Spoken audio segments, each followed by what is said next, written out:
낮의 얼굴. 민지는 30살이었다.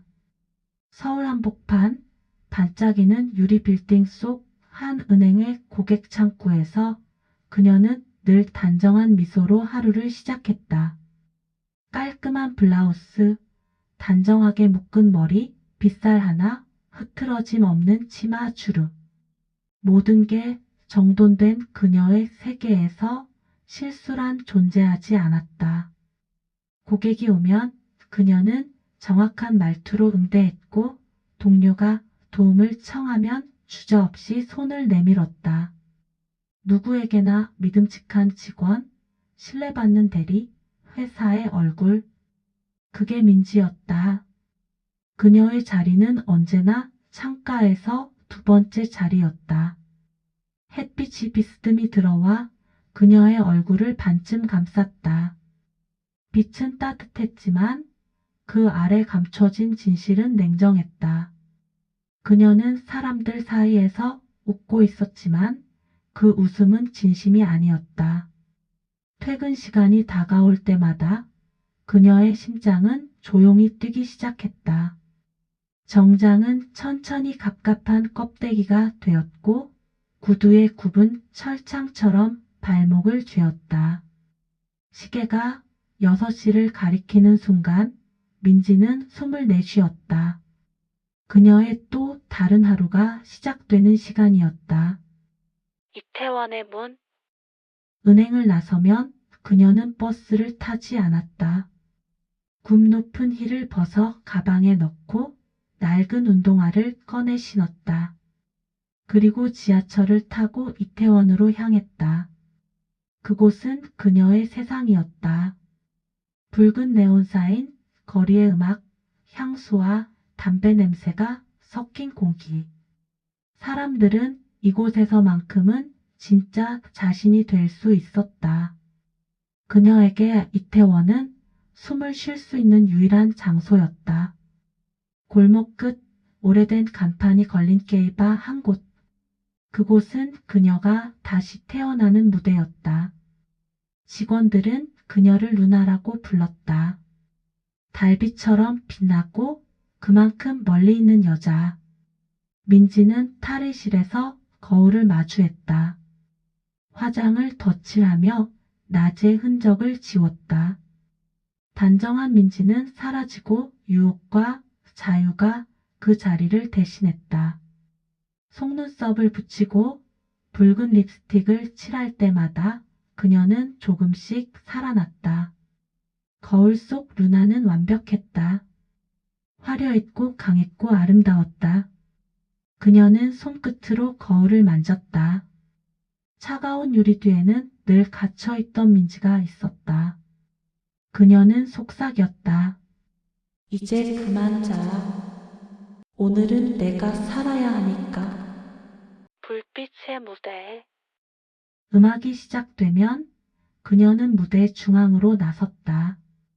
붉은 조명이 그녀의 몸을 감쌌다. 봉 위에 손을 얹고 천천히 몸을 올릴 때 사람들의 시선이 그녀에게 쏠렸다. 그 시선들은 탐욕스럽고 경탄하며 때론 동정했다. 하지만 그녀는 그 어떤 시선도 두려워하지 않았다. 그녀는 춤을 췄다. 그 춤은 단순한 유혹이 아니었다. 자신의 존재를 증명하는 몸짓이었다. 세상이 부정한 그녀의 몸, 부정한 그녀의 정체, 그 모든 걸 정면으로 마주하며 그녀는 매 순간 나는 나라고 외치고 있었다. 그녀는 무대 아래를 내려오면 언제나 조용했다.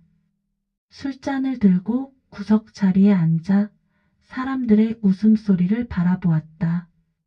그들 중 아무도 그녀를 진짜로 보지 못했다. 그녀의 이름은 루나였지만 아무도 그녀의 과거를 묻지 않았다. 그녀는 그게 좋았다. 묻지 않으면 숨길 필요도 없으니까. 낮으로 돌아가는 길. 새벽 3시.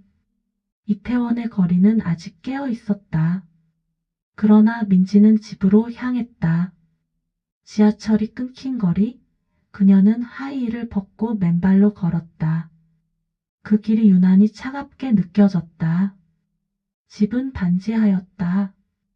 불을 켜면 곰팡이 냄새가 섞인 공기가 밀려왔다. 하지만 그녀는 개의치 않았다. 화장을 지우고 긴 머리를 묶었다. 거울 속의 루나는 다시 사라지고 민지가 돌아왔다. 세상은 언제나 잔혹하게 공평했다. 밤의 빛은 화려했지만 아침의 태양은 그 빛을 허락하지 않았다. 민지는 다시 흰 셔츠를 다리고 은행 로고가 새겨진 명찰을 달았다. 다시 정상적인 사회인의 얼굴로 돌아갈 시간이었다. 균열의 시작. 새로운 지점장이 부임했다. 강준, 38의 남자. 단정한 슈트 차림, 침착한 눈빛, 그리고 냉정한 판단력으로 유명한 인물이었다. 민지는 그를 처음 보았을 때 설명할 수 없는 떨림을 느꼈다. 그의 눈빛에는 다른 사람들과는 다른 조심스러움이 있었다. 그는 가끔 민지의 서류를 도와주거나 늦은 시간까지 함께 남아 일을 정리했다.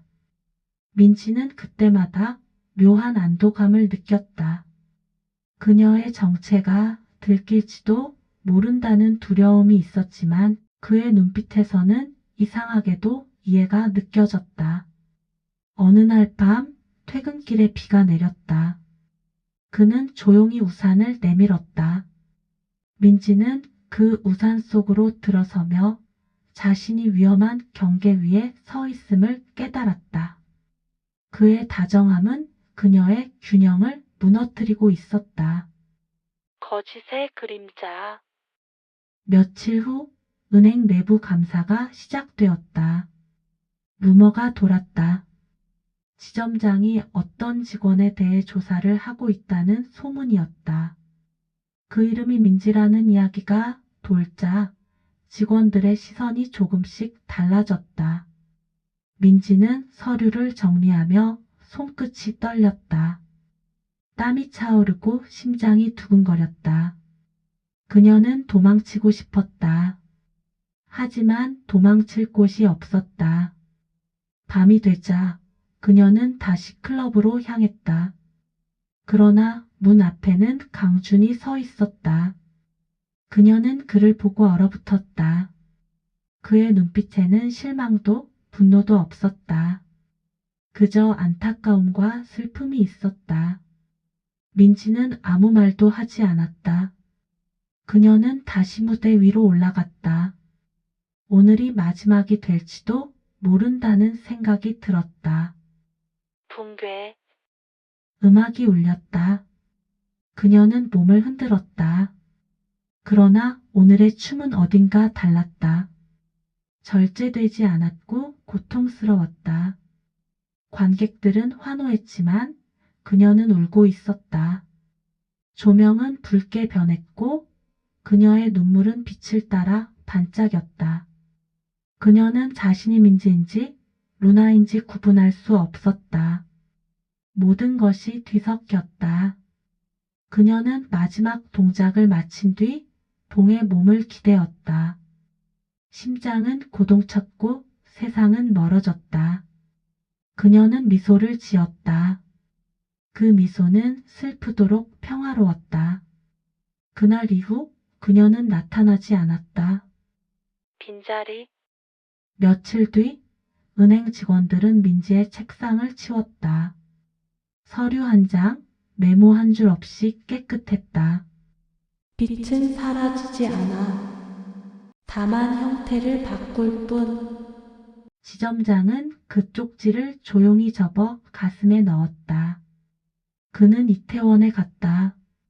무대는 불에 그을려 있었고 불빛은 사라졌다. 그러나 그 안에는 아직도 향수 냄새가 남아 있었다. 그는 조용히 무대 위로 올라섰다. 그곳에 그녀가 서 있었던 흔적이 남아 있었다. 그는 그 자리에 무릎을 꿇었다. 마지막 불빛. 밤이 깊어지자 클럽의 폐허 한가운데에 작은 불빛이 생겼다. 그건 초였다. 누군가가 그곳에 와서 촛불 하나를 켜고 갔다. 그날 새벽 강주는 꿈을 꾸었다. 붉은 조명 아래 루나가 춤을 추고 있었다. 그녀는 미소 짓고 있었다. 불빛이 그녀의 머리카락을 감쌌고 조용히 속삭이는 듯 했다. 이젠 괜찮아요. 그는 눈을 떴다. 창밖으로 새벽빛이 들어오고 있었다. 세상은 아무 일 없었다는 듯 평온했다. 그러나 그의 가슴 속엔 여전히 불빛이 남아 있었다. 에필로그 이중의 거울. 몇 달 뒤 그는 은행을 떠났다. 이태원의 거리를 다시 지날 때 한 골목벽에 새로운 간판이 걸려 있었다. LUNA 다시 태어난 이름이었다. 그는 문을 열었다. 조용한 음악, 새로 칠한 벽, 그리고 낯선 얼굴들. 그곳 한쪽 벽에는 초상화 한 점이 걸려 있었다. 붉은 조명 아래 춤추는 여인. 그녀의 얼굴은 민지였다. 그는 그 앞에 조용히 서 있었다. 그리고 알았다. 그녀는 사라진 게 아니라 다른 세상에서 여전히 춤추고 있음을. 달빛이 창문을 비추었다. 그는 미소 지었다. 그녀는 여전히 그곳에 있었다. 불빛이 여전히 그녀의 이름을 부르고 있었다.